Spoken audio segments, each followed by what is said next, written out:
जो अंत का शरीर की स्थिति का जब अंत होता है तो उसकी उस टाइम हमारी मति क्या है, मति हमारा मन क्या है, हमारी आत्मा की स्थिति क्या है, उस हिसाब से हमारी गति होती है। गति मतलब हमारा जो आगे का जीवन होगा सुख की हो जाएगा।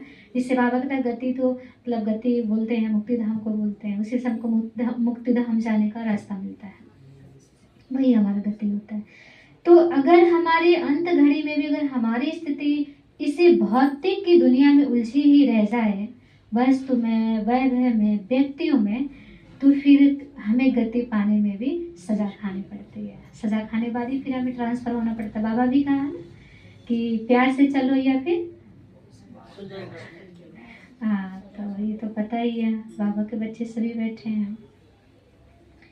तो फिर कहते हैं अगर आत्मा अगर कोई शरीर छोड़ता है तो बहुत दुख फील करते हैं। फिर कहते काश आज हमारे बीच होते, या फिर कहते अगर वो हमारे साथ होते हम उनके लिए बहुत कुछ करते, ये भी करते वो भी करते, बहुत सारे ऑप्शन देते हैं अपने आप से ही, और बहुत दुख फील करते हैं, आंसू आएंगे, रोएंगे, कष्ट होगा, ऐसा करते हैं। लेकिन हमें परमात्मा ने ज्ञान दिया है, हे आत्मा तुमने तो कर्म के लिए शरीर को धारण किया हुआ है, और एक आत्मा वो हमेशा अपनी जर्नी पे होती है ना, अपना ये शरीर छोड़ दूसरा धारण करती है। अब अगर हम ये कहते अगर हमारे बीच होते तो हम उनके लिए ये करते वो करते, अगर नहीं है तो क्या हम नहीं कर सकते उनके लिए? नहीं रहे तो नहीं कर सकते, तभी कर सकते, तो भी हम कर सकते। क्या कर सकते उनके लिए? क्या कर सकते हैं उनके लिए? वो तो आप कर भी नहीं सकते कुछ है।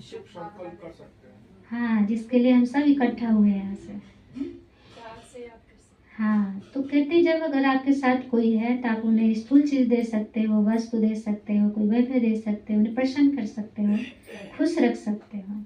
लेकिन आत्मा जब हमारे परिवार के एक शरीर की दुनिया से वो मतलब शरीर को दूसरा शरीर छोड़ देती है तो फील होता है हम इनके लिए भी कर देते वो भी कर देते। तो हम ये संकल्प दें कि उनकी यादों में तो उनके परमात्मा की याद करके उस आत्मा के लिए हम एक शांति का शक्ति क्रिएट कर सकते हैं उनके लिए, जो कि उस समय उनको बहुत ज़्यादा ज़रूरत होती है, सबसे ज़्यादा ज़रूरत होती है ना। फिर उनके लिए एक दुआओं का, क्योंकि जब कोई जर्नी पे जाता है, कोई यात्रा पे जाता है, तब क्या कहते हैं? हैप्पी सन्नी बोलते हैं, या फिर कहते हैं बेटा ठीक से जाना और अच्छे से पहुंच जाना, और बहुत सारी आप ऐसे शुभ शुभ बोलते हैं ना, और आप अच्छे अच्छे बोलते हैं और बड़े दुआएं भरी देते हैं, उनके सामने रोने का भी मतलब पीछे करते, लेकिन अच्छे अच्छे बोल देते हैं आप।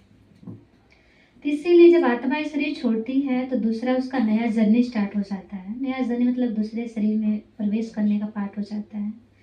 तो आपके उस टाइम पे अगर आप रोते हैं, चिल्लाते हैं, या फिर बहुत कुछ ऐसे आप करते हैं, अपने को डिसबैलेंस में रखते हैं, यहाँ तक भगवान को भी याद नहीं कर पाते।